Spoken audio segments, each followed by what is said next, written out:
Start our today's Dhammadesana, reciting the Namo Tassa 3 times together. Mari kita memulai Dhammadesana malam ini dengan membacakan Namo Tassa 3 kali bersama-sama.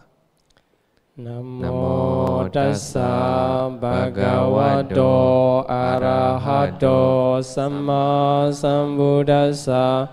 Namo Tassa Bhagavato Arahato Samma Sambuddhassa. Namo Tassa Bhagavato Arahato Samma Sambuddhassa.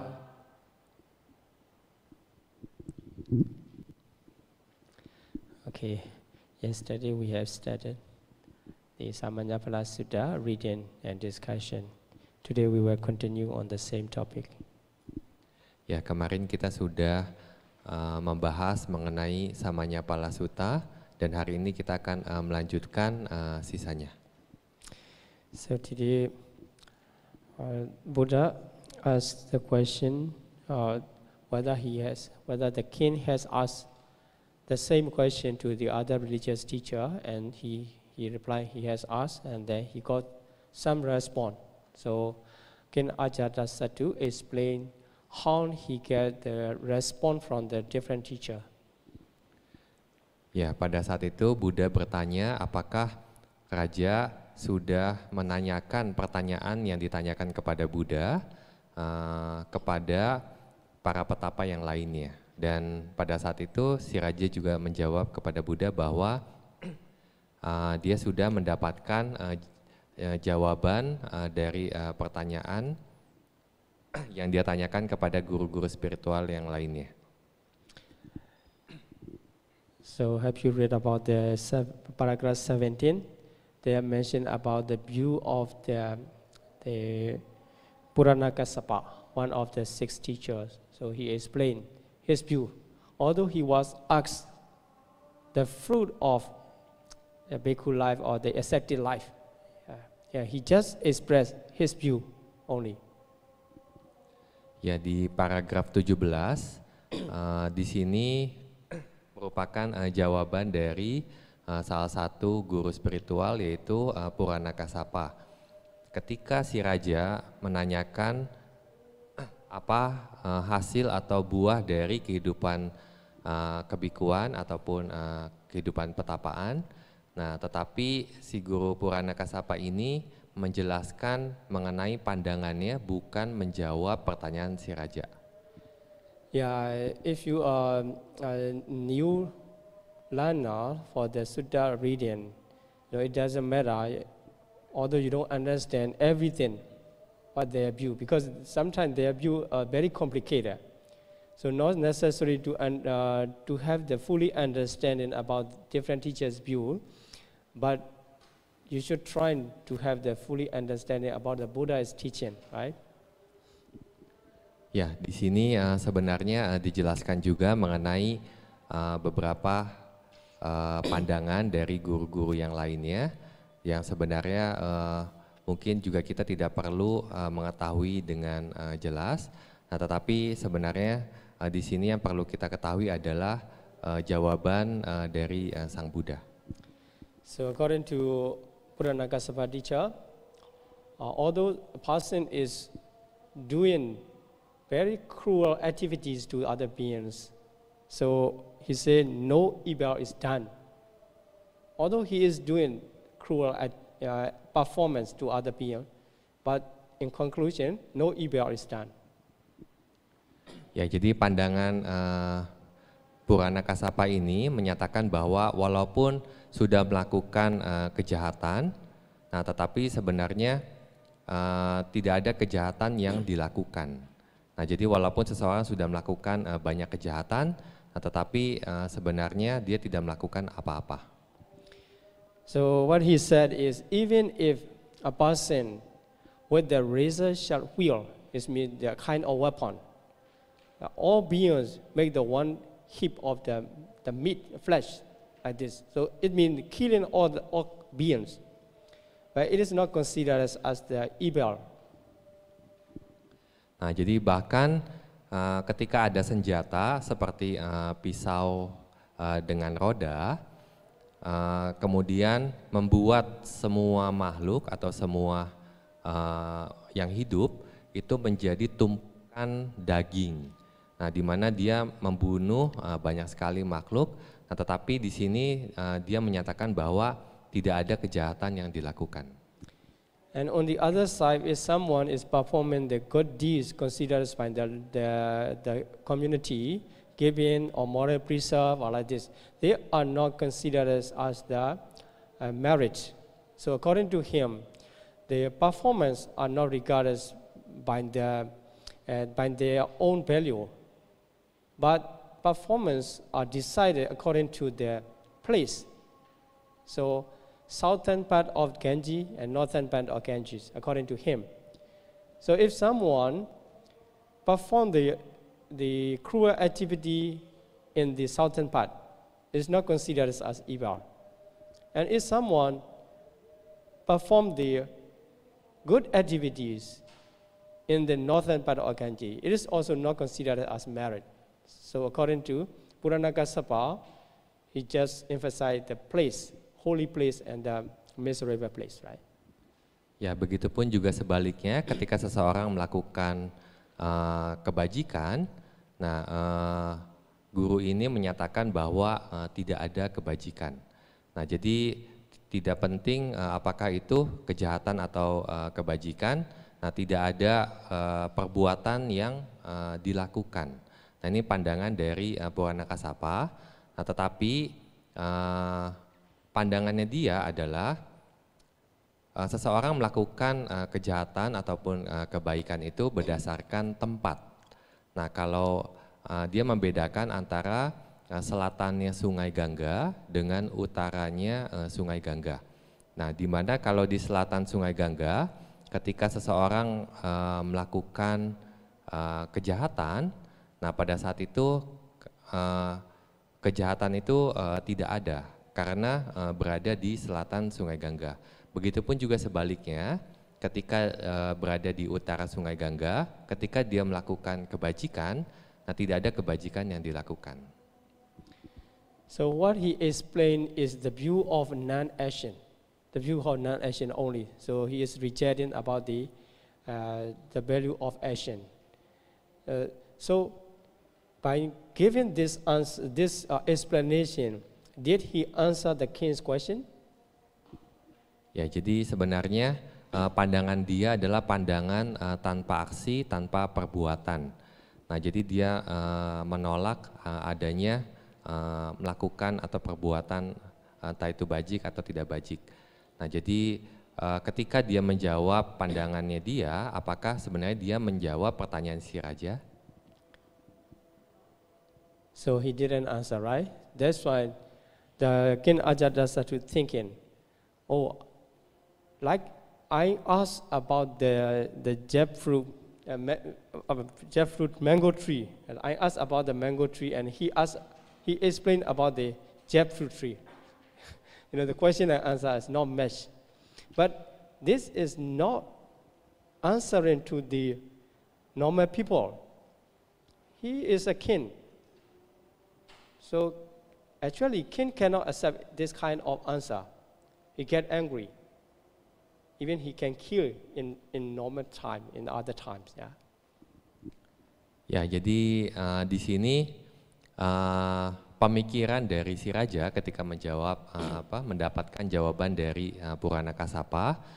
Jadi seperti si raja ini menanyakan tentang pohon mangga, nah tetapi yang dijawabnya ini merupakan atau jawabannya itu diberikan mengenai pohon nangka begitu. Atau di Sutta sini pohon sukun.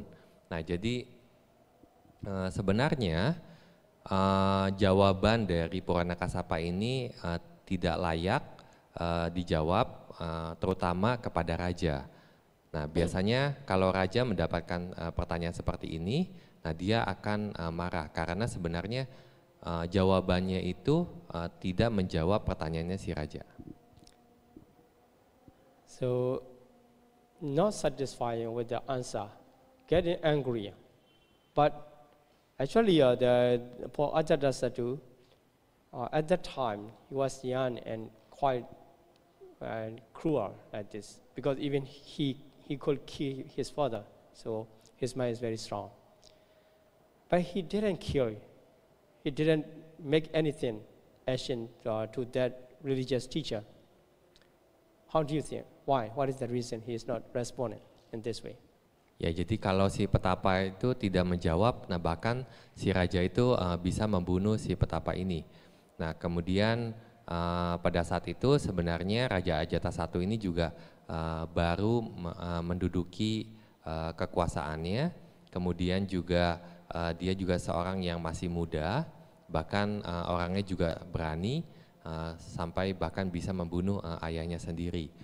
Nah, menurut kalian kenapa si raja tidak membunuh si guru Purana Kassapa? Karena apa jawabannya? Menurut kalian kenapa? So in the text it shows that. Dari teks di depan bagaimana? I need to make you read the text, right?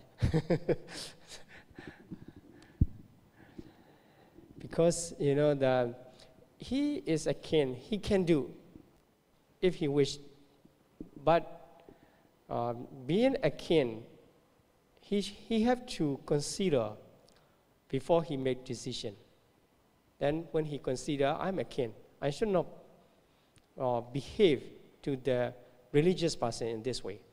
Then he control his anger, but he cannot satisfy. That's why he is not, let's say, applaud and reject, not respond in anything, and then just come back. And this is how he respond. So this is because of he respect to his position of king. Otherwise, being a prince, he can do whatever. But being a king, he have to consider. Yeah.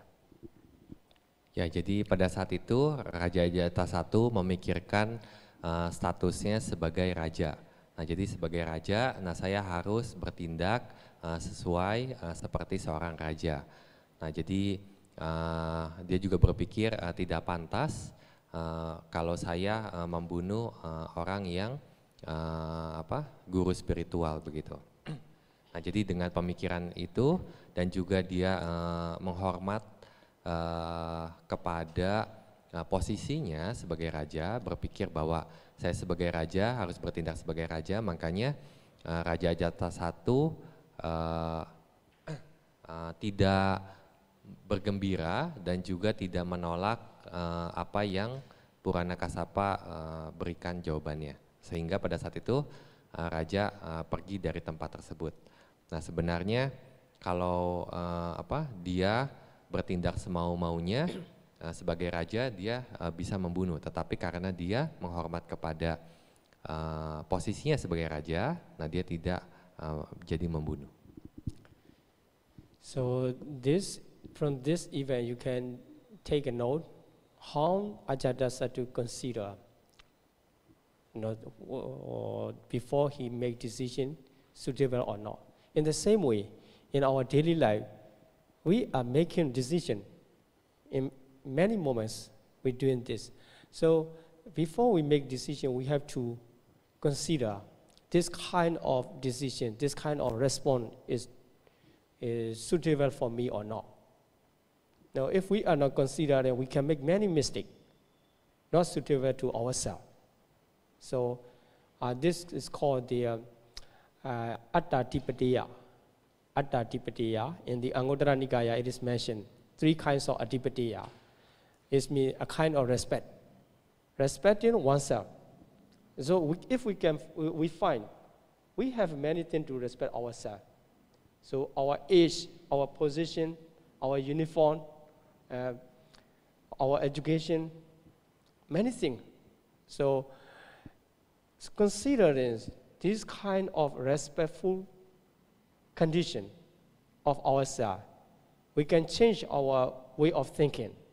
So automatically arise by the anger or by the attachment, but with the consideration we can change in proper way.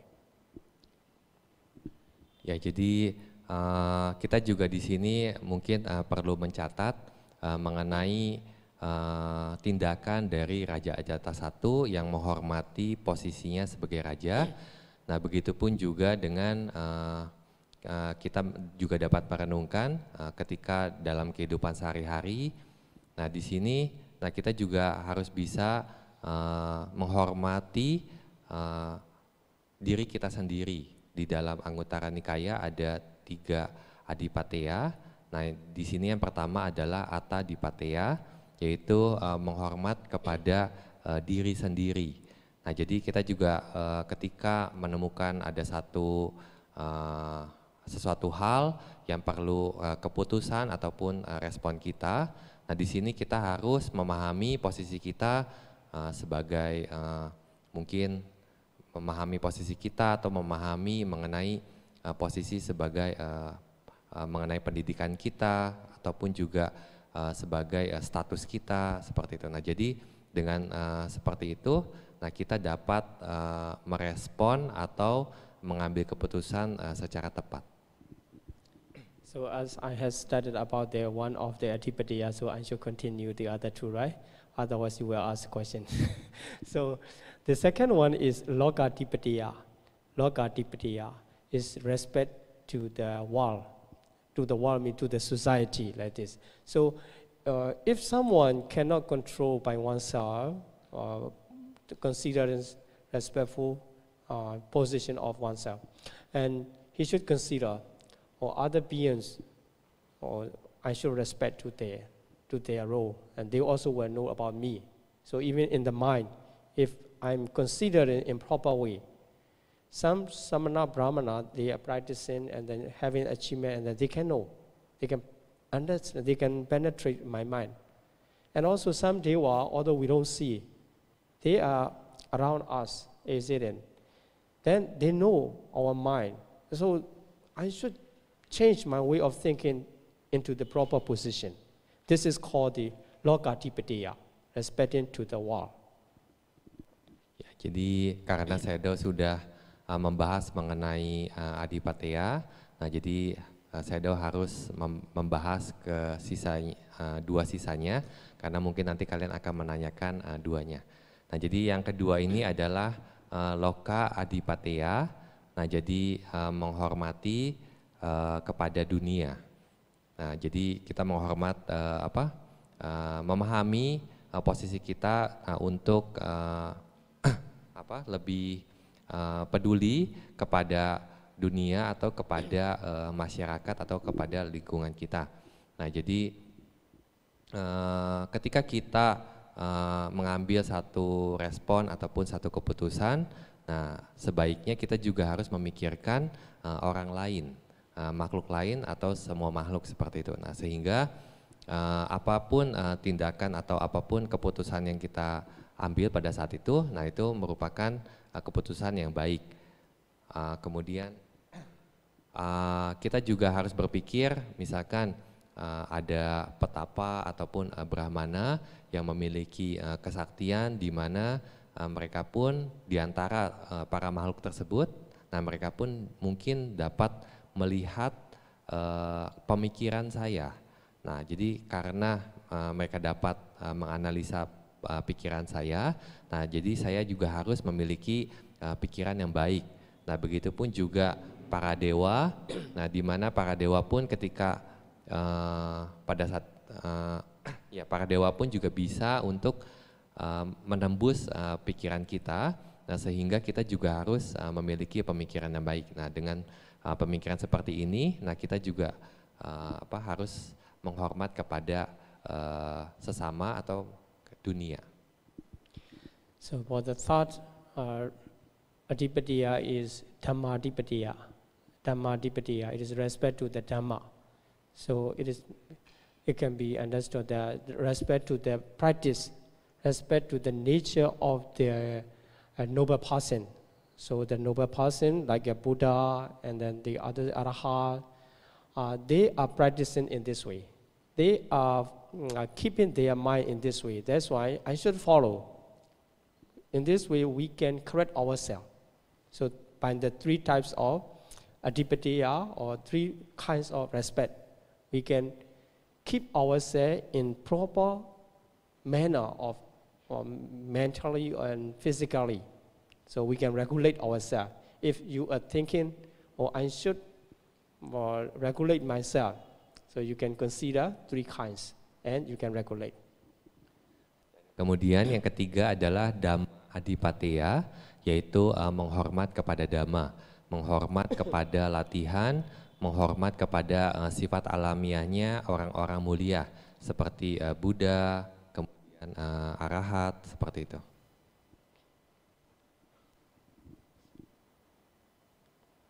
Ya, jadi dengan kita memahami sifat-sifat orang mulia, kemudian kita memiliki rasa hormat kepada mereka. Nah, kita mau mengikuti jejak orang mulia dan juga akan berlatih, sehingga kita pun juga akan memiliki manfaatnya. Nah, jadi dengan kita memiliki 3 jenis rasa hormat ini kepada diri sendiri, kepada dunia, dan juga kepada Dhamma, nah kita dapat mengendalikan diri kita dengan perilaku yang baik ataupun juga dengan pemikiran yang baik. So this is called the wise reflection. And on the other hand, automatic response, we should not continue. We should not let them continue if it is improper. Only when it is proper we come automatic response, and then we give a force to continue. If it is not improper way, not proper attitude, we should stop and then we should change. So by 3 respect, so I hope may you be able to practice properly in your daily life. Ya, jadi ini juga disebutnya sebagai perenungan bijaksana. Nah, jadi dengan kita memiliki perenungan yang bijaksana dengan 3 jenis rasa hormat ini, nah sehingga kita juga dapat mengambil keputusan ataupun merespon sesuatu dengan layak, dengan pantas, sehingga semoga dengan Anda dapat memiliki 3 perenungan atau 3 rasa hormat ini. Nah, kalian dapat berlatih dalam kehidupan sehari-hari. So for yogi, how can you apply being a yogi? Nah, sebagai yogi, bagaimana Anda menjalankannya sebagai yogi? So nobody forced me to join this retreat, and I joined by myself. So I should respect. Then, when I am meditating, I should not consider about the home and family and business like this. So you can regulate by this remind and come back to meditation object, right? Then otherwise your mind will running around all the time. Ya, kalian dapat merenungkan. Saya jadi yogi di sini tidak dengan paksaan orang lain. Nah, saya mendaftar sendiri. Nah, sehingga tidak pantas bagi saya ketika saya sudah jadi yogi masih memikirkan rumah, masih memikirkan usahanya, masih memikirkan sanak keluarganya, seperti itu. Nah, jadi saya harus memiliki rasa hormat terhadap diri sendiri. Nah, sehingga saya harus bisa membuang pemikiran-pemikiran tersebut, nah hanya fokus kepada objek meditasi. For the Loka Adipatteya like this, so the Dewa may be around me, and if I am thinking in this way, so Dewa will criticize, what kind of yogi? You are meditating at home or meditation about the family like this, so no. And so we should regulate ourselves. And also considering the Buddha and the Arahat, they are practicing and regulating their way of thinking, then they are successful and achieve. And also, you can consider our meditation teacher, when during the interview he will know, I'm thinking about here and there, so I should practice. Come back to right object.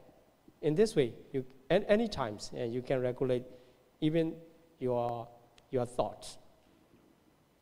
Ya, kemudian untuk yang rasa hormat kedua, Lokadipateya, nah di mana Anda dapat memiliki perenungan bahwa oh para dewa di sekitar sini, nah juga bisa menembus pemikiran saya, nah sehingga mungkin nanti para dewa pun akan mencela saya seperti oh yogi apa yang ketika meditasi seperti meditasi di rumah, atau apakah objek meditasinya ini objek meditasi melihat keluarga begitu, seperti itu. Nah jadi dengan beranggapan bahwa para dewa pun juga dapat menembus pemikiran saya, nah saya juga harus bisa menghormat kepada dunia, atau kita juga harus mengetahui posisi kita sebagai yogi. Nah ataupun juga ya kita juga harus mencontoh seperti para mulia, seperti Sang Buddha, seperti para arahat yang ketika berusaha atau berjuang meditasi, nah mereka pun juga dapat mencapainya.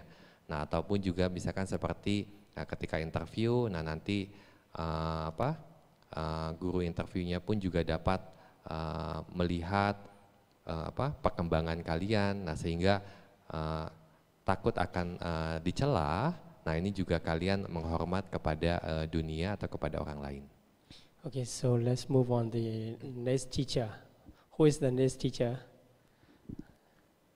Oke, mari kita lanjutkan ke guru yang berikutnya. Nah siapa guru yang berikutnya ini? Yeah, Makali Kosala. So when he was asked and then he responded that there's no cause and condition, to define the being or to purify the being. It means he is rejecting the action. No being can purify by himself through action, and no being can define by himself through action. So he is rejecting all action and result. Nah jadi ketika ditanya, nah dia menjawab bahwa tidak ada yang namanya sebab, tidak ada yang namanya akibat, tidak ada yang namanya kondisi begitu. Nah jadi dia menentang atau ya menolak adanya sebab akibat. Nah jadi tidak ada makhluk-makhluk bisa dimurnikan, nah tidak ada makhluk-makhluk menjadi kotor atau bernoda seperti itu. Nah jadi dia menolak adanya sebab-sebab, akibat, dan juga kondisi-kondisi. So according to him, nobody can purify, nobody can define. So then how the being can define? They are in the final part, you see. They just give many things he explained, the many containing the numbers. Even the 1,400,000 principles, so etc. Many things he explained. But luckily you are not follower of Makali Kosala, otherwise you need to count and you need to memorize all the calculation. So according to his conclusion here, as the last part of the paragraph 20, 8,400,000 eons, he make the limitation or the time period. After that, all wise and full will stop. Nobody will remain. The same, the wise also cannot stop his suffering earlier. Full also cannot be longer. All will be the same, according to his. Ya, jadi di sini ajaran dari Makali Kosala, nah itu akan melanjutkan ke beberapa hal, ya seperti yang kalian lihat begitu. Jadi ada 1 juta atau miliaran sesuatu yang perlu dihafal. Nah untungnya kita semua bukan muridnya Makali Kosala. Nah jadi kita nggak perlu menghafal secara detail apa yang diajarkan. Dan di sini di kalimat yang terakhir, nah kalian bisa melihat bahwa ada 8.400.000 kapa Nah, di mana pada akhirnya entah itu si dungu atau si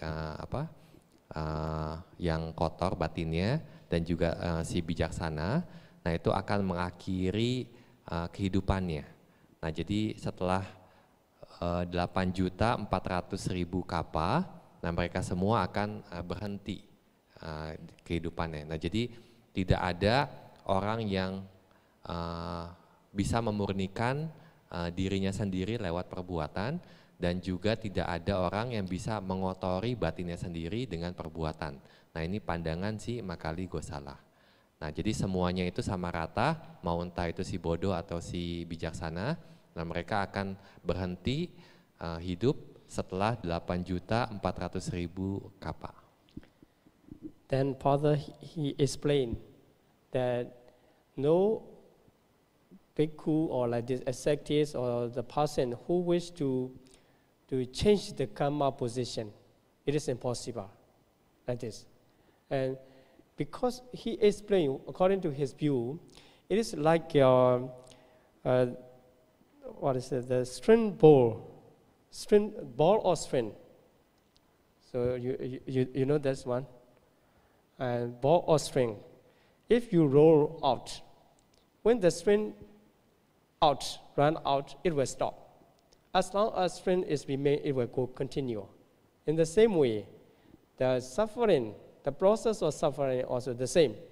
It will continue evenly 8,400,000 eon. Nobody can stop like this. So according to his view, he rejects human action all. Nothing to do. Just live in your life.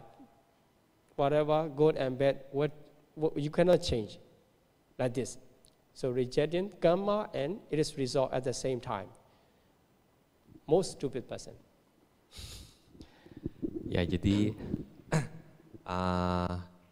berdasarkan pandangannya bahwa seperti yang tadi dijelaskan, dia tidak menganggap ketika kita berbuat sesuatu kejahatan, nah itu nggak ada hasilnya. Begitupun juga ketika kita berbuat kebajikan itu juga nggak ada hasilnya. Nah, kita hanya mengikuti perjalanan dari satu kehidupan ke kehidupan sampai 8.400.000 kapa. Nah, setelah itu berhenti. Nah, jadi dia mengandaikan seperti bola yang dilemparnya itu dengan tali.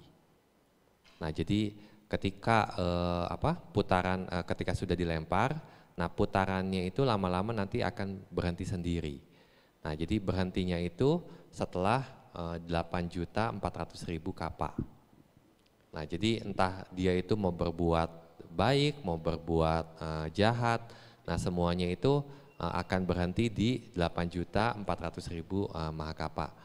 Nah, jadi dia menolak adanya kama dan hasilnya. Nah, jadi orang yang paling bodoh. So this view is called the samsara suddhi. Samsara suddhi, so the purification of round of rebirth, death and rebirth. But he also didn't answer to the king.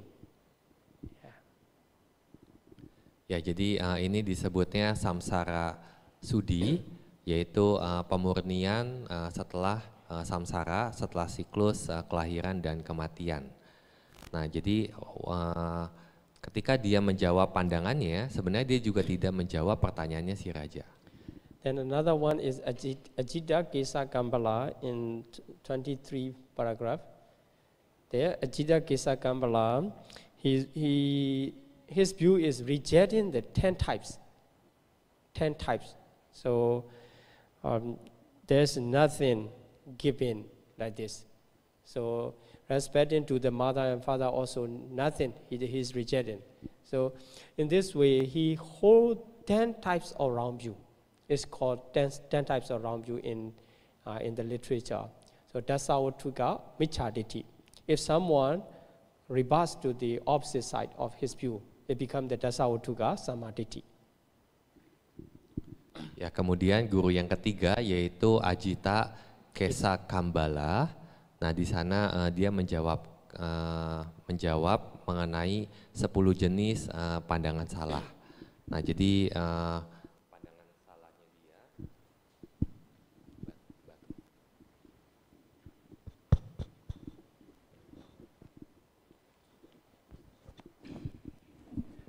Ya, dia menjawab 10 jenis pandangan salah yang disebut di dalam literatur atau di Tipitaka sebagai dasa watuka micaditi.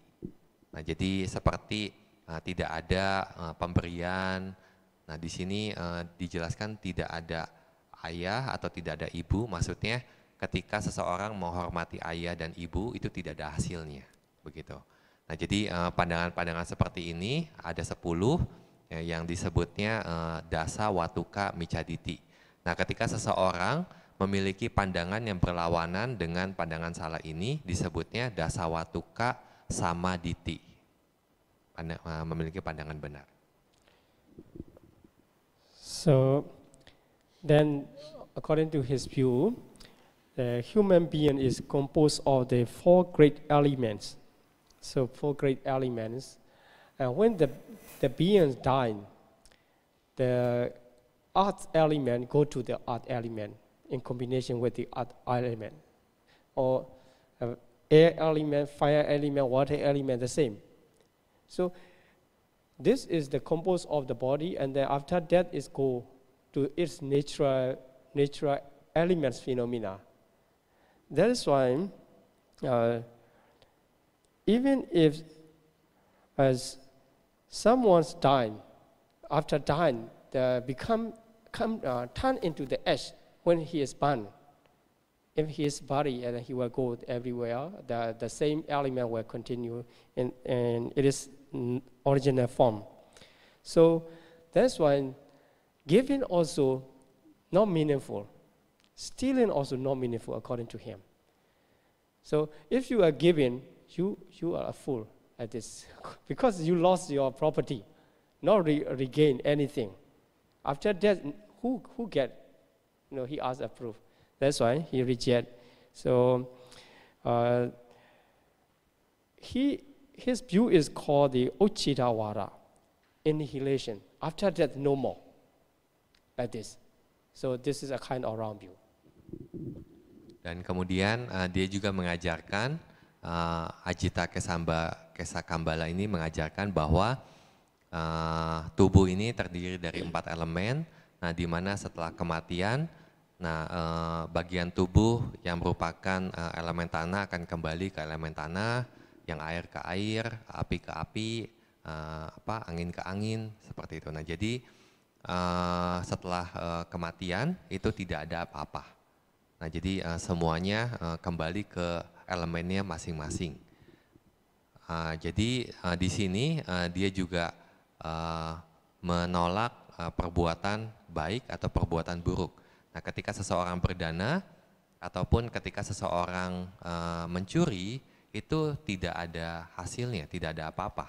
Nah, jadi intinya setelah kematian sudah tidak ada apa-apa lagi. Nah, ini yang disebut Ucedawada, pandangan tentang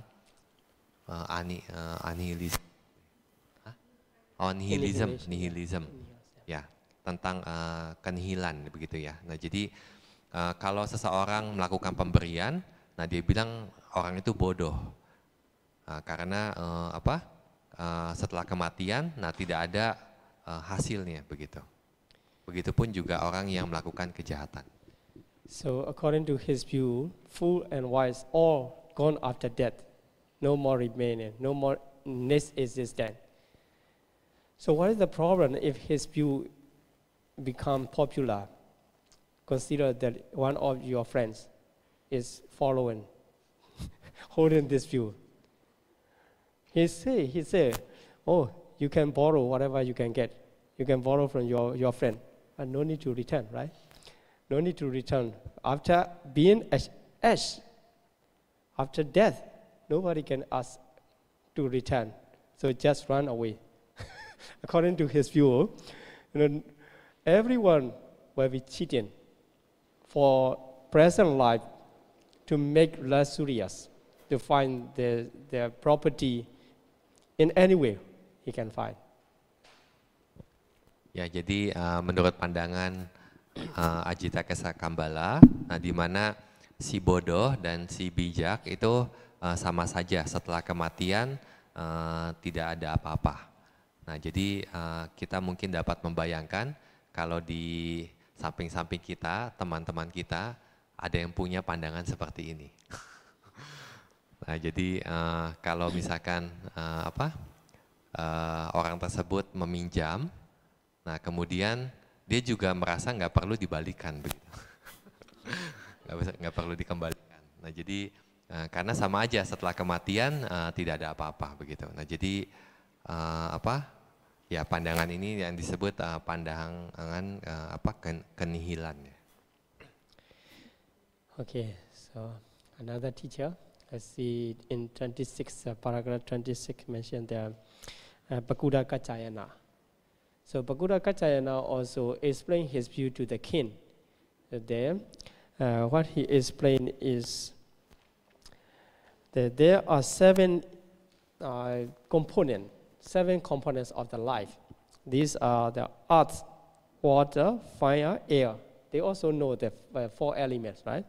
After the pleasure, pain, he add 2 more of feeling, pleasure, pain. Then the final one is life faculties. So these 7 exist in their own nature,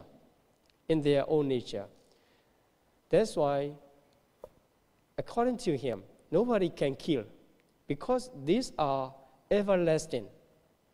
The components of the bodies, the beings, 7 components of beings are everlasting.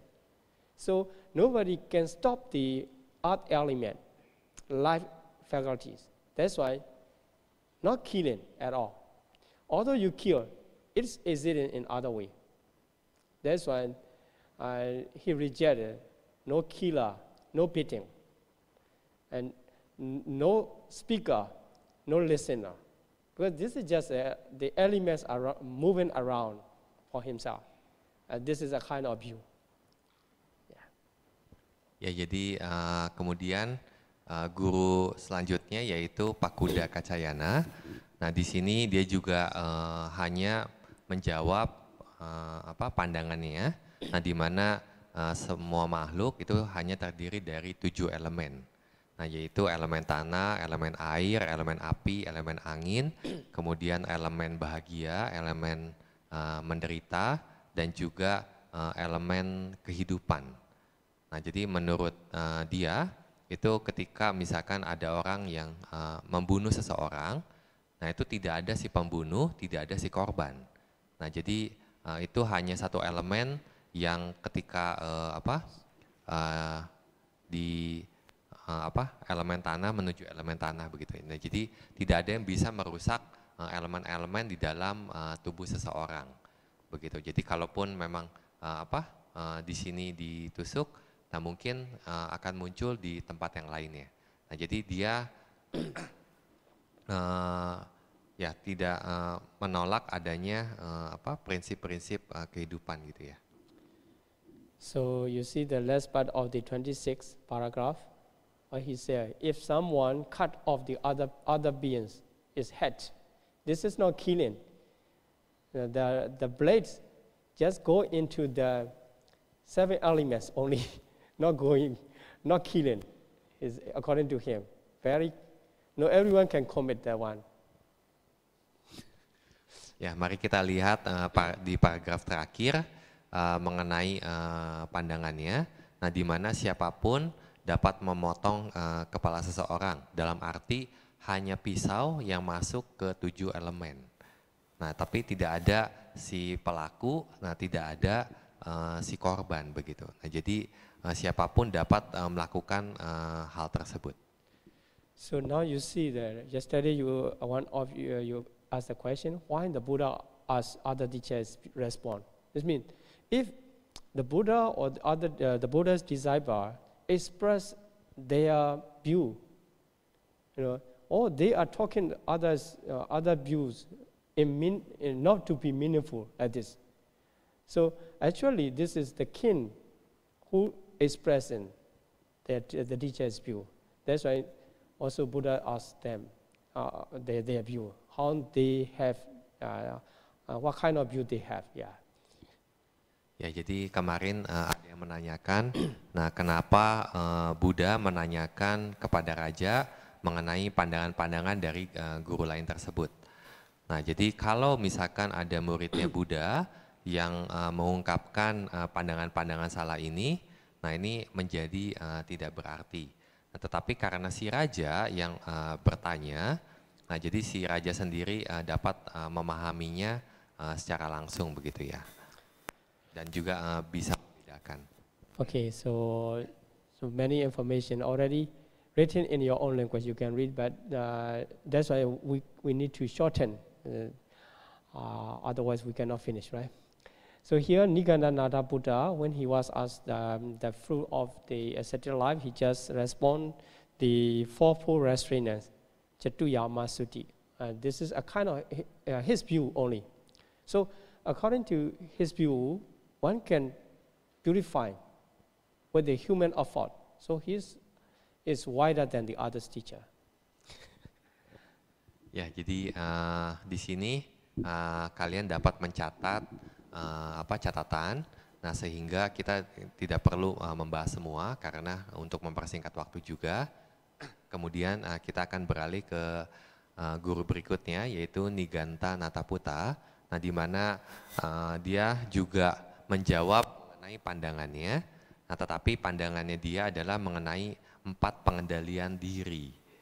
Nah, jadi dengan seseorang dapat mengendalikan 4 pengendalian ini, nah seseorang dapat memurnikan dirinya sendiri. Nah, jadi di antara guru-guru ini, Niganta Nataputta ini yang paling bijak.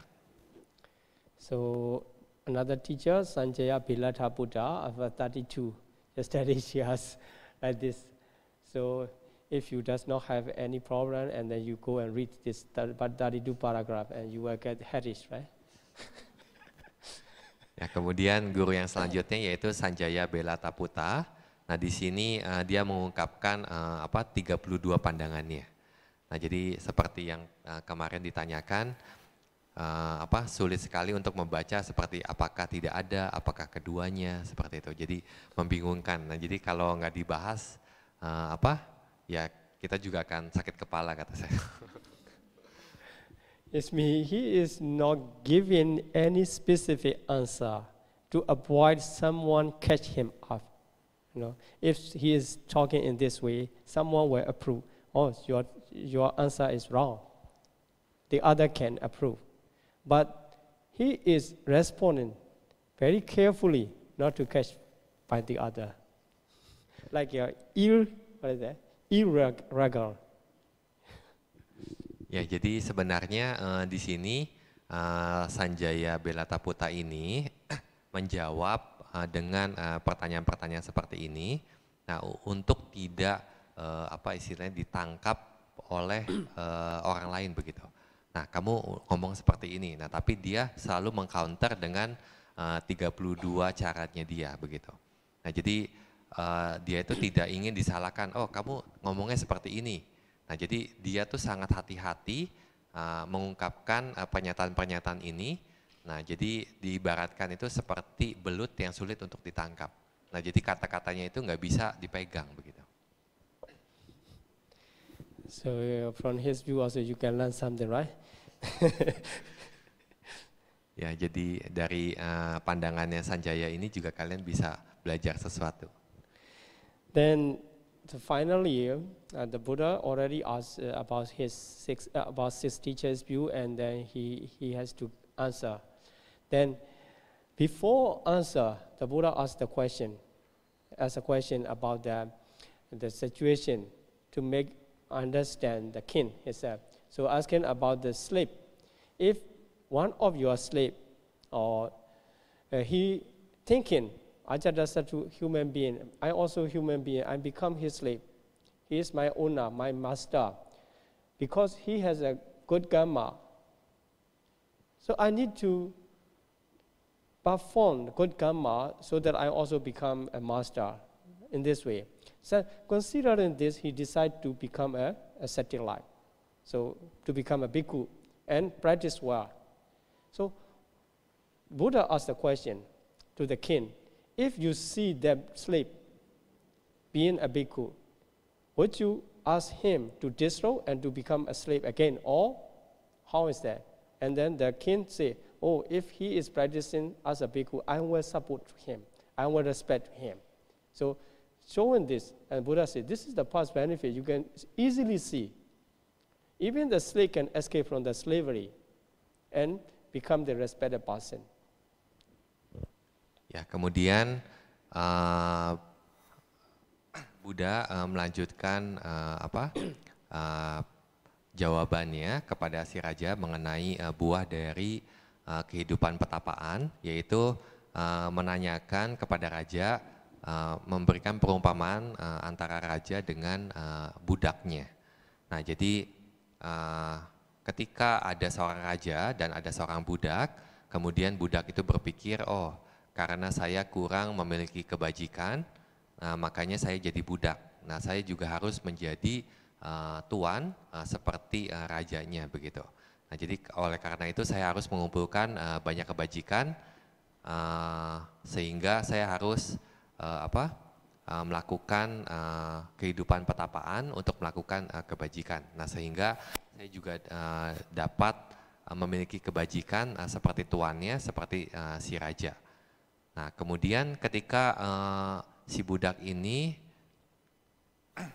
melepas keduniawian menjadi seorang petapa dan berlatih dengan giat, nah pada saat itu Buddha bertanya, kalau si raja melihat budaknya itu menjadi seorang biku dan berlatih dengan baik, nah apakah apa yang akan dilakukan si raja? Nah, kemudian si raja menjawab kepada Buddha bahwa, oh, kalau dia melepas keduniawian menjadi petapa dan berlatih dengan baik, nah justru saya tidak akan menyuruh dia untuk kembali menjadi budak, tetapi bahkan saya akan menyokong dia sebagai seorang petapa. Nah, pada saat itu Buddha juga menjawab kembali bahwa, nah ini raja juga bisa melihat buah dari kehidupan petapaan saat ini juga. Nah, di mana ketika seorang budak menjadi biku, nah pada saat itu dia dapat terbebas dari perbudakan. And second benefit also, in 37, paragraph 37, this change only the person, not slave, is the farmer or merchant or steward or who is the tax payer for you, the tax, paying the tax to the king. So if you see he already ordained, so what about him?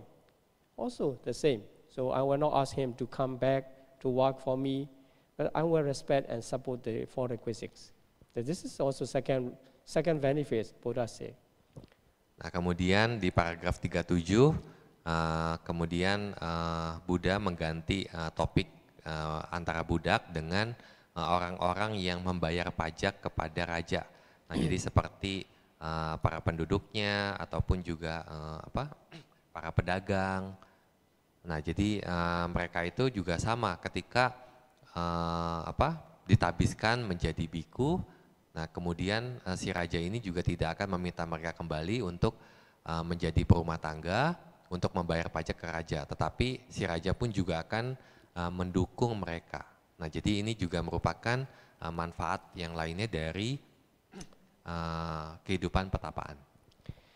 Then in this way, if the Buddha continue many things to explain, but for the king, he himself could not see, but he asked another kind of question at the end of the 39.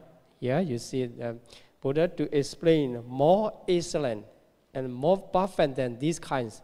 So now he has understood what kind of benefit can get.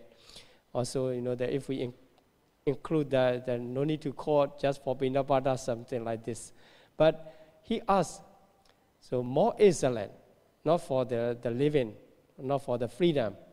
And which one is more excellent and more perfect? And he asked, at that time the Buddha said, okay, if you want to listen and more profound, more excellent, you have to pay more attention, right? Ya, jadi kemudian di paragraf-paragraf selanjutnya Buddha juga melanjutkan perumpamaan agar si raja mengerti buah dari kehidupan petapaan yang bisa dirasakan saat ini juga. Nah, jadi Buddha memberikan banyak penggambaran di sana.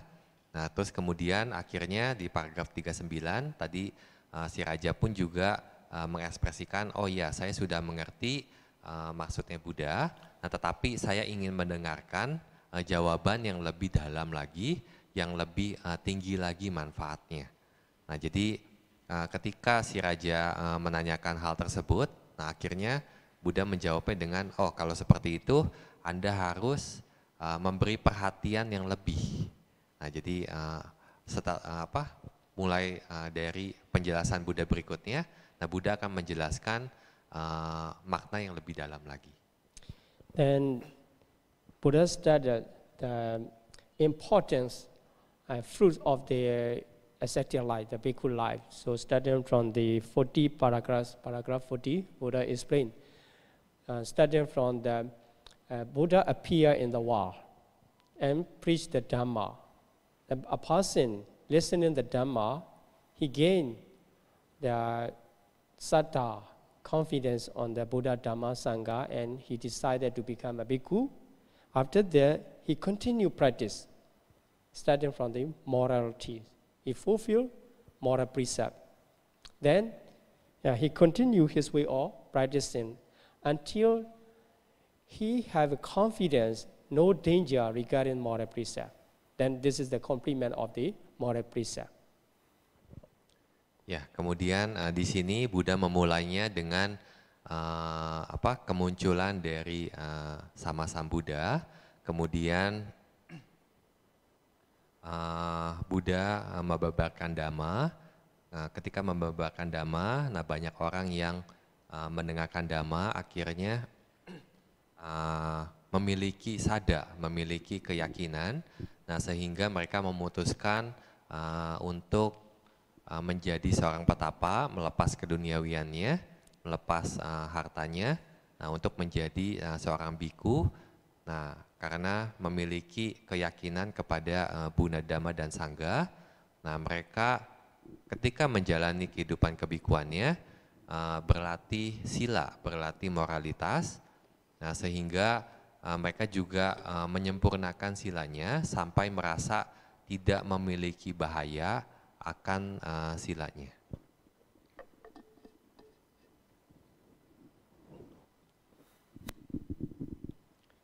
Okay, here paragraph 43 to 62. This is about the moral precept. So moral practice is divided into three parts. But it's already mentioned in the Brahmajala Sutta, now the former Sutta. So here shorten.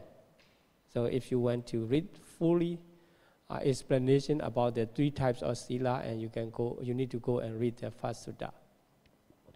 Ya, di paragraf 43 sampai 62 ini menjelaskan mengenai berbagai jenis sila yang dikategorikan menjadi 3 jenis. Dan sebenarnya kenapa di paragraf ini hanya menjadi singkat, karena paragraf ini sebenarnya telah dijelaskan di sutta yang pertama, yaitu di Brahmajala Sutta. Nah, kalau kalian ingin melihat secara detail 3 jenis sila yang dibahas oleh Buddha, nah itu kalian bisa membaca Brahmajala Sutta. So in this sutta, Buddha continued to talk about the further practice after fulfillment of moral precept, moral sila. So for the lay people, if you have a confidence, I have the purifying 5 precepts, this is fulfillment. Actually, other than 5 precepts, we can say the 7 sikkhapada. So 3 bodily wrongdoing and 4 perfect wrongdoing. You need to purify by yourself. This is at that time you can claim yourself as one who have purified moral practice. Ya, di sini di paragraf 63, Buddha juga menjelaskan bagaimana seseorang memiliki kesempurnaan silanya sehingga tidak melihat bahaya dari silanya. Dalam hal ini misalkan ketika kalian sebagai berumah tangga memiliki 5 sila.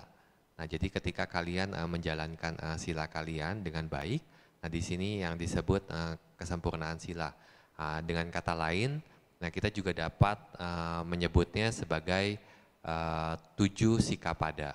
Nah, jadi dari menghindari dari 3 perbuatan yang salah dan 4 ucapan yang salah. Nah, sehingga ketika kalian memurnikan perbuatan tubuh dan ucapan kalian, nah ini dikatakan sebagai orang yang memiliki sila. So in the paragraph 64, Buddha continue explaining about the guardian of the six sense door. So eye, ear, nose, tongue, body and mind. Through six sense door, when the object come to appear, our mind arises. When the mind arises, if we are not restraining with the mindfulness, many times automatically arise abhijja and domanassa.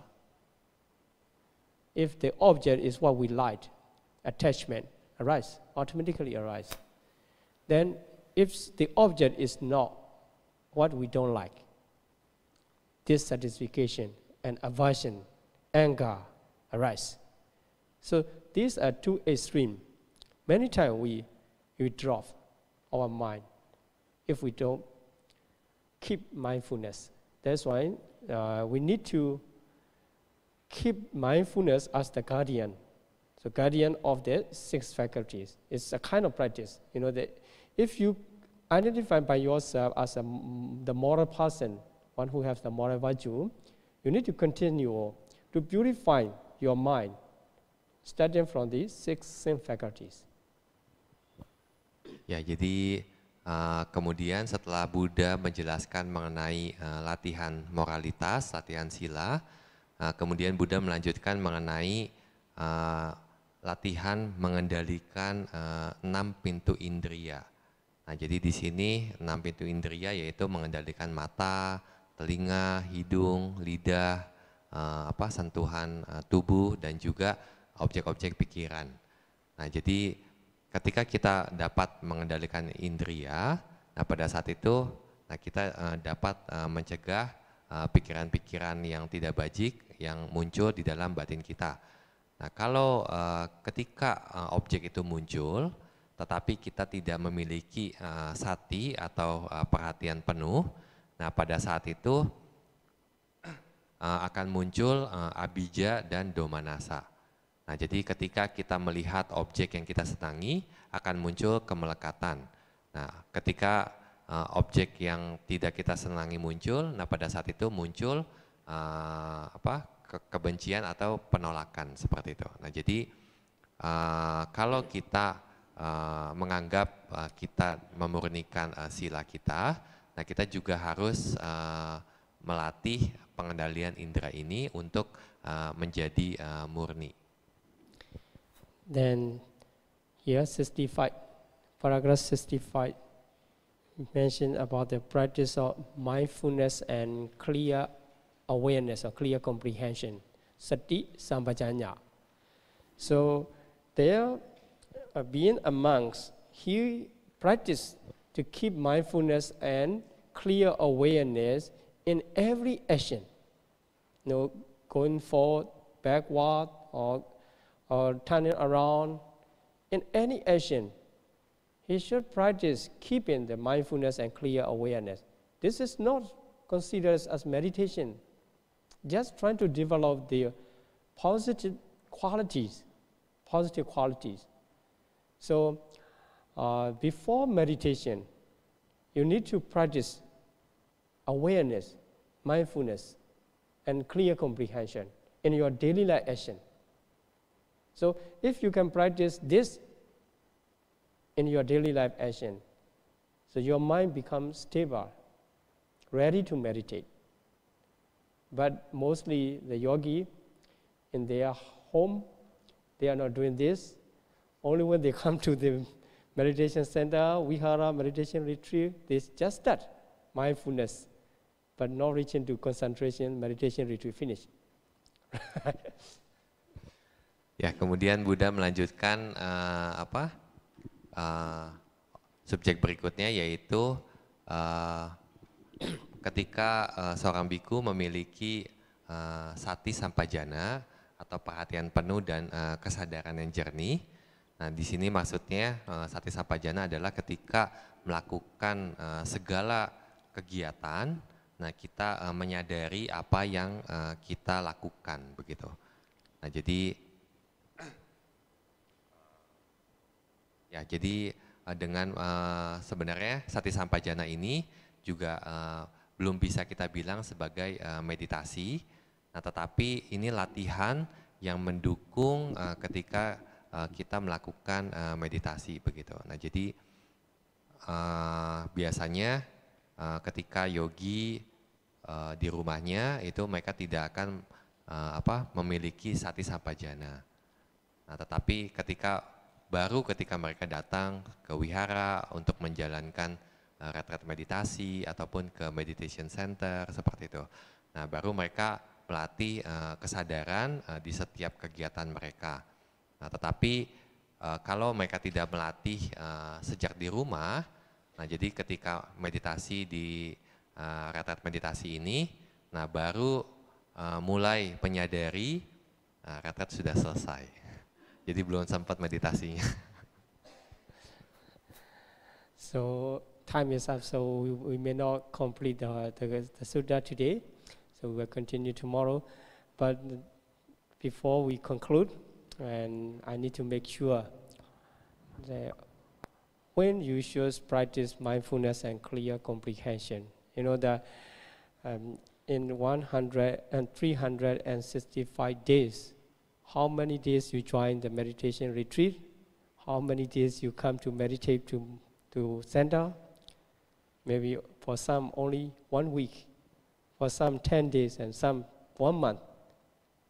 But the center or meditation time is less, only a few compared to the daily living. That's why you should practice mindfulness in your daily life. So through the mindfulness practice, you can make yourself happy. If you don't have that kind of confidence, you will not practice, right? If you have the confidence, through the mindfulness practice, I can find the happiness. Because Buddha already said, Soka Pritiwana Samati Kamaya, Dukha Domanasana Atingamaya, like this. So in the introduction of the Satipatthana, the Buddha already assured the benefits of Satipatthana practice. If you believe in the Buddha, actually. So the Buddha is wow. You should practice mindfulness in your daily life, not only in the meditation center. If you practice your mindfulness in daily life, you will be ready to move on the concentration and wisdom. Otherwise, many times comes starting from the mindfulness again, and meditation also nothing.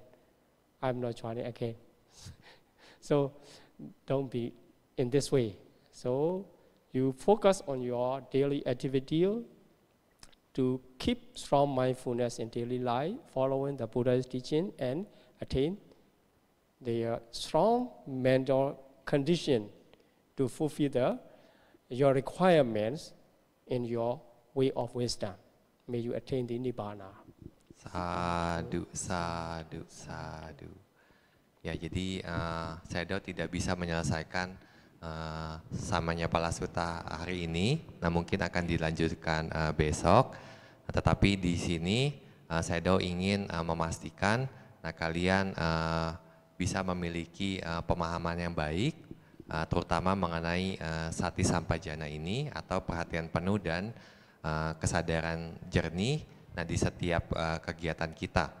Nah, jadi dari 1 tahun yaitu 365 hari. Nah, berapa hari dari 365 ini kalian latihan meditasi? Nah, di sini baru 11 sampai 17. Berarti cuman 6 hari ya. Gak nyampe ya kayaknya. Nah, jadi beberapa ada yang ikut 6 hari ini, beberapa ada yang sudah 10 hari sebelumnya begitu. Nah, tetapi dibandingkan dengan waktu yang kalian jalani selama 365 hari ini, Nah, kita juga harus bisa melihat bahwa komposisi antara meditasi dan tidak meditasi ini sangat timpang sekali. Nah, jadi di sini saya juga ingin mengajak kalian untuk selalu memiliki sati sampajana, tidak hanya di tempat meditasi, tidak hanya di retret meditasi, tetapi juga di kehidupan kalian sehari-hari. Nah, jadi kalian harus memiliki kepercayaan diri untuk menjalankan sati sampajana di kehidupan kalian sehari-hari. Nah, seperti yang Buddha bilang di pengantarnya Satipatthana, bahwa dengan sati, kita juga dapat menghilangkan kesedihan, kemudian juga dapat juga mencapai nibbana, seperti itu. Nah, jadi ketika kita memiliki keyakinan kepada Buddha, kita juga harus bisa memiliki keyakinan kepada latihan kita, kepada sati sampajana. Nah, jadi kalian bisa memulai untuk selalu sadar akan setiap tindakan kalian. Nah, sehingga ketika kalian memiliki sati, pada saat kalian menjalani retret meditasi, kalian akan maju dalam meditasinya. Nah, tetapi kalau kalian tidak melatih sati sampajana ini, ketika kalian kembali melakukan retret meditasi, kalian akan memulainya kembali, mulainya dari sati sampajana lagi, begitu, bukan masuk kepada samadhi atau konsentrasi. Nah, jadi oleh karena itu semoga kalian dapat melatih sati sampajana ini sehingga kalian pun bisa mencapai nibbana. Sadhu, sadhu, sadhu. Anumodami Sayadaw atas penjelasannya pada malam hari ini. Apakah boleh question ya? Ya. Sahabat Dhamma, oke, silakan.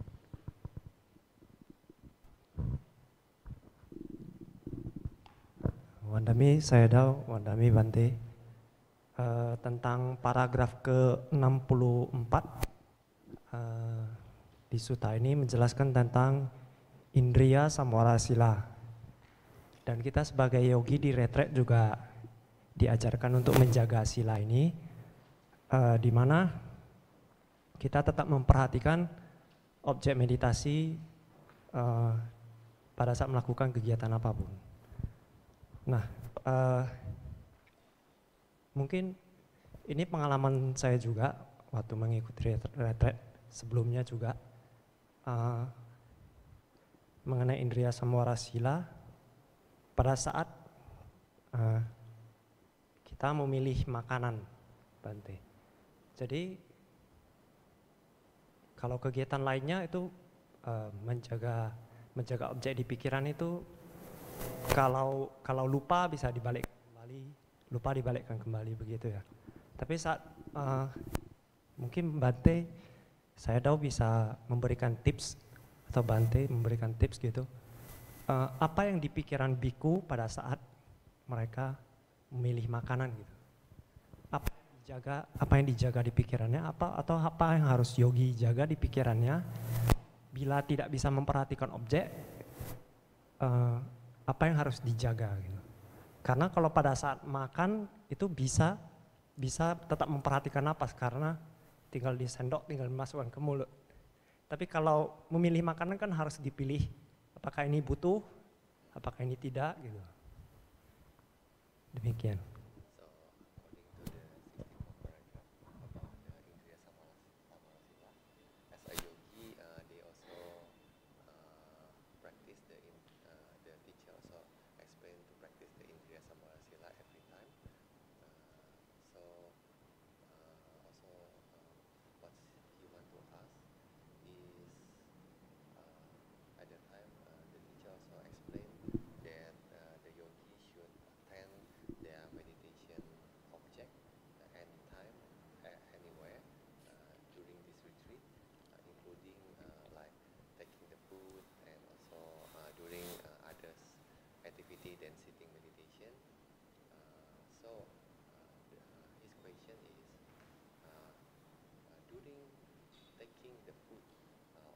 choosing the food for themselves. At that time, what should he think? And he want also to ask what kind of mind that a bhikkhu that choosing the food for themselves to practice this. Okay. So here we have to make clear that the Indriya Samvara is the protection one's own mind not to connect with the unwholesome states, unwholesome qualities, unwholesome state. So by the power of mindfulness, we can protect. If a yogi focusing on the meditation object, a specific meditation object, also keeping the mind on the specific meditation object, he is developing his mindfulness, protecting himself from the unwholesome mental fetters. And also, if he is focusing, just seeing, through the seeing, I should keep mindfulness, I should keep the wholesome mind, developing the wholesome quality. So this way also he can do. So whatever we still okay if the meditation teacher instructs more emphasis on the main object of meditation and try your best. And if you cannot, and also you can and keep your mind stay away from the akusala is okay. Ya, pertama-tama kita juga harus mengetahui apa itu indriya samorasila. Nah, di sini kita menjaga 6 indera kita agar selalu memiliki batin yang murni dari akusala. Nah, jadi ketika kita menjaga indera kita, nah itu juga dengan cara misalkan ketika kita bisa melihat atau selalu ingat kepada objek meditasi kita. Nah, di sini juga menjauhkan batin kita dari timbulnya faktor-faktor mental yang tidak bajik di batin kita. Nah, sehingga ini juga dikatakan sebagai indriya samorasila. Nah, begitupun juga kalau misalkan ketika Anda sedang melakukan kegiatan yang memang terkadang sulit untuk fokus kepada objek meditasi. Nah, di sini tetapi kalian yang harus ingat adalah kalian dengan sati, dengan perhatian penuh kalian, nah kalian menjaga batin kalian untuk tetap berada di dalam batin yang bajik, bukan sebaliknya, bukan yang tidak bajik. Nah, ini yang disebut indriya samorasila. Yeah, during the time of taking food, and Buddha suggested to develop the wise reflection about the food. So Pratissangka Yoniso like this, and reflecting on the food. If we take our meal, okay, and also during the time, interval, you focus on your meditation object, turning towards your meditation object again and again, also okay. So in whatever way, you can protect, you can restrain your sense faculties not to drop into the unwholesome state. Ya, kemudian Buddha juga mengajarkan kita untuk memiliki perenungan terhadap makanan. Nah, jadi ketika kita mengambil makanan, nah pada saat itu kita juga dapat merenungkan dengan bijaksana. Nah, ketika mengambil makanan, ini juga salah satu cara untuk menjaga batin kita agar batin-batin yang tidak bajik ini tidak muncul. Nah, juga sebenarnya ketika Anda juga bisa menjaga pikiran Anda dengan selalu fokus ke objek meditasi ketika Anda makan, nah ini juga baik juga begitu. His question. Choosing the meal, yeah, choosing the meal also the same. That if you keep your mind on your meditation object, although you are choosing, that cannot be a pursuit your mind to drop into the unwholesome sides, especially the attachment. You know, if you choose something you don't like also, because the mind is already clung to the meditation object, in this case, you have to understand that in one time, only one type of mind can arise. So when your mind arises on your meditation object and then arising the mindfulness on that, the akusala cannot arise. At the same time, if you are reflecting on the food proper with the wise reflection also, developing that kind of wise reflection, the akusala cannot arise. So either way is okay, but for my suggestion, better to focus on your activity you are chewing. So through your chewing the food and your body is moving around in the neck and the mouth, then you focus on that is better. Keeping mindfulness with the body, reflecting the purpose of eating food is called the wise reflection. Then this is, in this way, we can keep our mindfulness in our activity, and also at the same time, we restrain our faculties. Nah, jadi ketika memilih makanan juga sama. Nah, jadi kalau misalkan ketika kita menjaga batin kita kepada objek meditasi, nah pada saat itu sebenarnya bisa dilakukan juga. Nah, sehingga batin ini tetap berada di batin yang kusala. Nah, tetapi kalau kita lengah dalam arti pada saat itu kita begitu melihat makanan, oh makanan ini tidak suka begitu. Nah, pada saat itu muncul akusala. Nah, jadi kalau kita terus menjaga dan objek meditasi dan juga merenungkan makanan yang kita pilih dengan perenungan bijaksana mengenai makanan, nah itu juga dapat membantu kita untuk memiliki batin yang selalu berada di batin yang kusala. Ataupun ketika misalkan kalian makan, nah kalau misalkan sulit untuk melihat objek meditasi, nah kalian juga bisa menyadari ketika kalian mengunyah makanan, kemudian menelan makanan. Nah pada saat itu sambil juga direnungkan mengenai perenungan terhadap makanan. Nah, kenapa di perenungan tersebut tujuan kita makan itu untuk apa begitu loh. Nah, jadi dengan cara kita merenungkan seperti itu, batin kita juga selalu memiliki perenungan yang bijaksana, sehingga ketika hal ini dilakukan, kita juga dapat memurnikan sila kita sekaligus memurnikan mengenai pengendalian indera kita. Yeah, you can choose which one is really work for you and just to be wise yourself, right? Ya, jadi kalian juga dapat memilih makanan yang sesuai untuk Anda dan menjadi bijaksana dengan memilih makanan tersebut.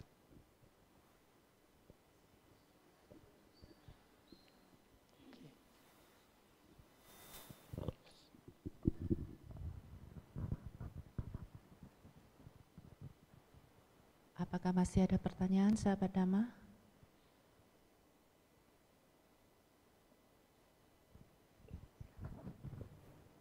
Wandami Bante, Wandami saya tahu. Saya mau bertanya, karma buruk apa yang dilakukan Raja Bimbisara sehingga dibunuh oleh putranya sendiri? Terima kasih.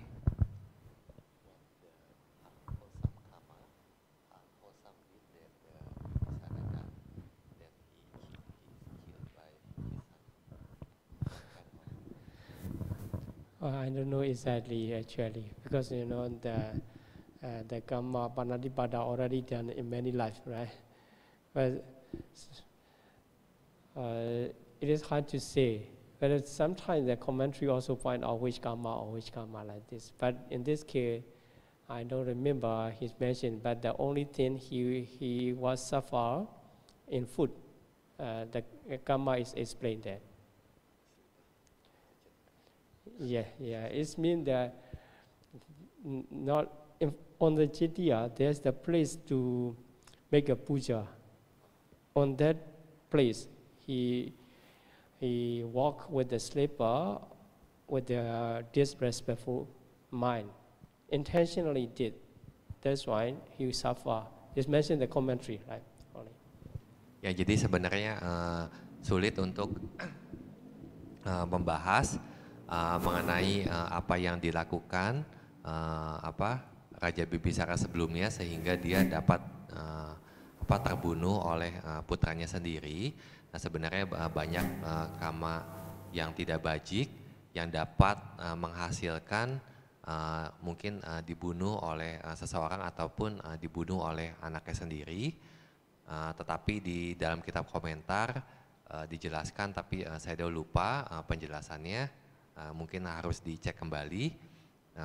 Tapi yang jelas di dalam kitab komentar itu dijelaskan secara spesifik ketika Raja Bimbisara itu disiksa di kakinya. Nah, jadi yang membuat Raja Bimbisara itu sebelum meninggal itu disiksa dengan ketika kakinya itu dihukum disiksa gitu ya. Nah, itu di kitab komentar menjelaskan kenapa hal itu bisa menjadi hasil. Nah, karena di kehidupan sebelumnya, nah ketika ada tempat seperti untuk puja, jadi untuk menaruh lilin atau dupa begitu. Nah, di sana dia secara intensional atau dengan niat, dengan batin yang tidak hormat, menginjak tempat tersebut itu dengan sendal. Nah, jadi memang bukan bukan sengaja, jadi memang benar-benar disengaja begitu. Jadi dengan niat. Nah, dia datang ke tempat yang untuk puja itu dengan sendal. Nah, itu yang membuat sebelum meninggal kakinya itu disiksa begitu. Sadu. Pertanyaan terakhir ya, sahabat Dhamma.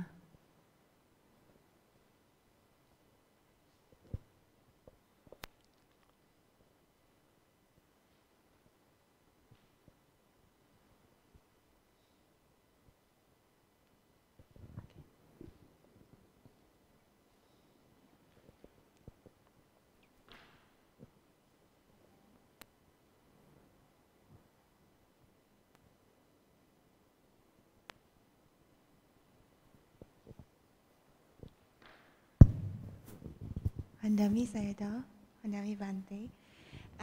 Jadi yang menjadi pertanyaan saya itu adalah mengenai loba. Nah, di dalam kehidupan sehari-hari tentu misalnya kita tadi menyambung misalnya mengenai makanan begitu ya.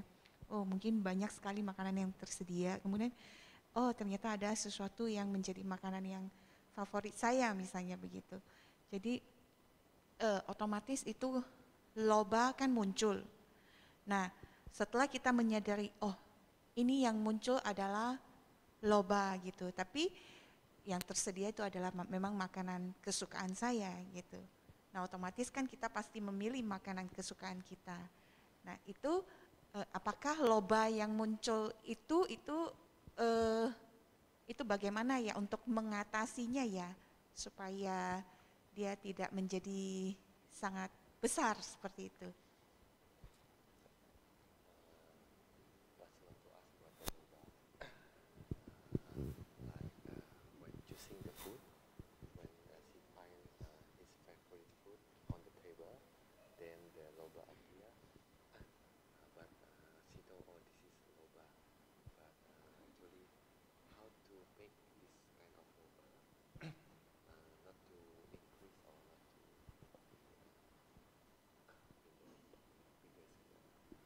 Okay. About the choice of food, right? If you like something and when you see the lover automatically arrive, no need to make any effort. Very comfortable to let it arrive itself. But actually, in this way, to reduce the loba, you need to know the opposite one. The lobas is considered a greed or attachment, and the opposite one is a non-greed, non-attachment. So we should learn how we can detach from that. So for the food is okay. This time the food is desirable. After eating, after chewing, the food changed into the different position like this. Also, this is work sometimes, but sometimes no work. At that time, you can consider, oh, this is only temporary enjoyment. After this temporary enjoyment, if I cannot restrain my faculty, I cannot train my mind, there will be many suffering. So considering about the result which can bring by the lobha, then we can stop. Okay, so I cannot exchange by temporary enjoyment and the long-term suffering. That's why I will control myself like this. So many ways to consider. If this is work for you and you continue. If this is not work, you need to find another way like this. Ya, mengenai loba, tentang makanan favorit kita. Nah, biasanya ketika kita melihat makanan favorit, loba otomatis muncul secara alamiahnya. Tidak perlu dipaksakan lagi. Nah, jadi di sini kalau kita ingin menghindari loba, kita juga harus mengerti loba itu kemelekatan, dan juga kita harus mengerti kebalikan atau opposite dari loba, yaitu aloba. Jadi tanpa kemelekatan atau detach, atau yang gampang kita pisahkan begitu ya, tidak melekat. Nah, jadi di sini ketika kita muncul misalkan loba, nah mungkin kita juga bisa dengan perenungan.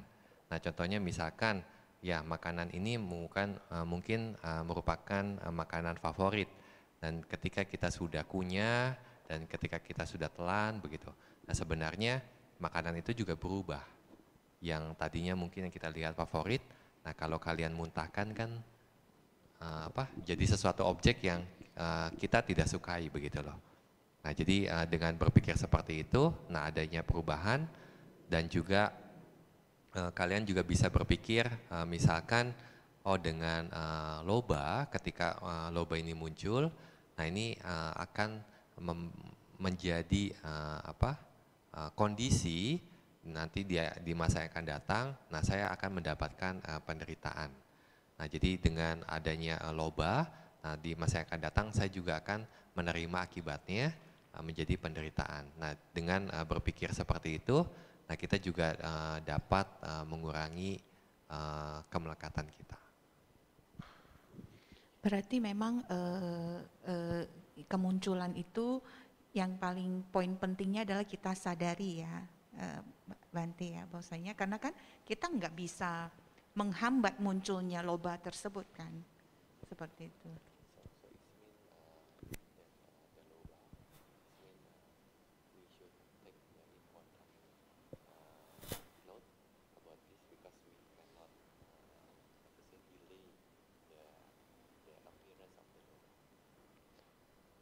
Of course, yeah.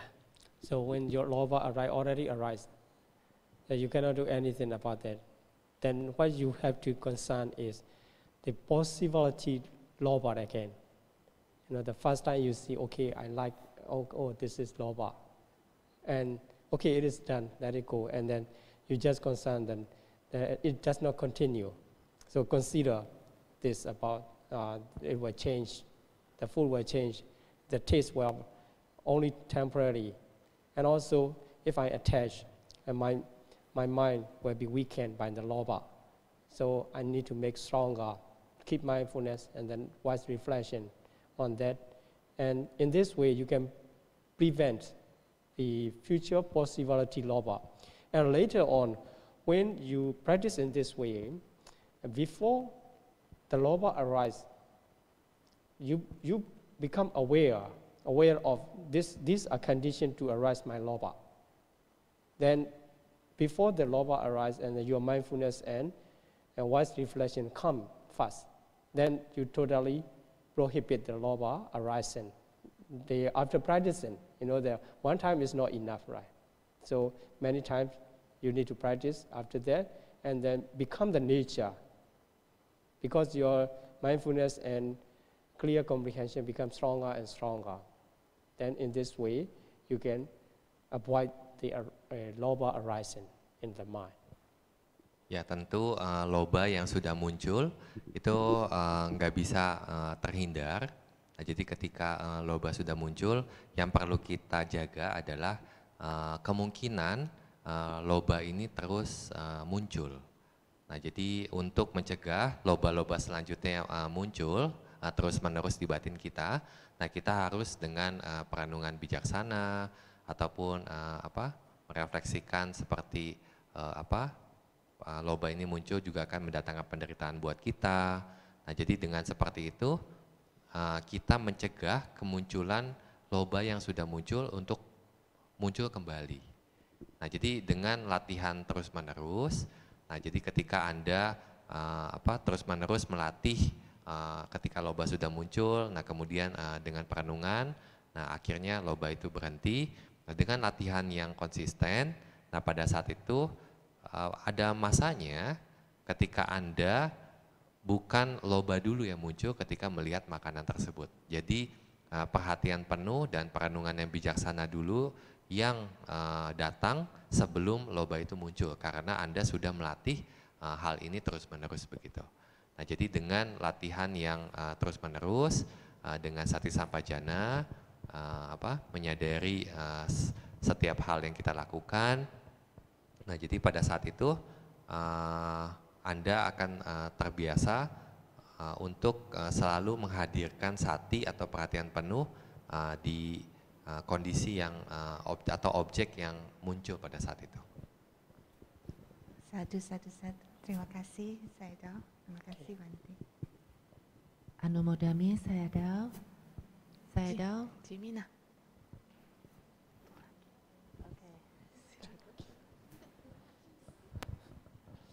Namaste Bante, namaste Sayadaw. Tadi ada dibahas 3 penghormatan, yaitu yang pertama kepada diri sendiri, yang kedua kepada dunia, yang ketiga kepada Dhamma. Bante, saya lupa mencatat yang pertama.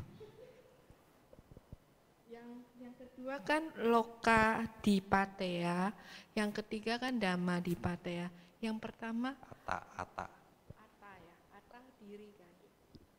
Kata. Atta dipateya. Atta dipateya. ATTA.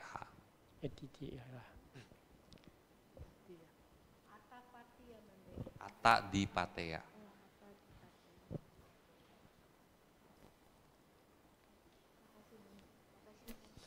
Oke.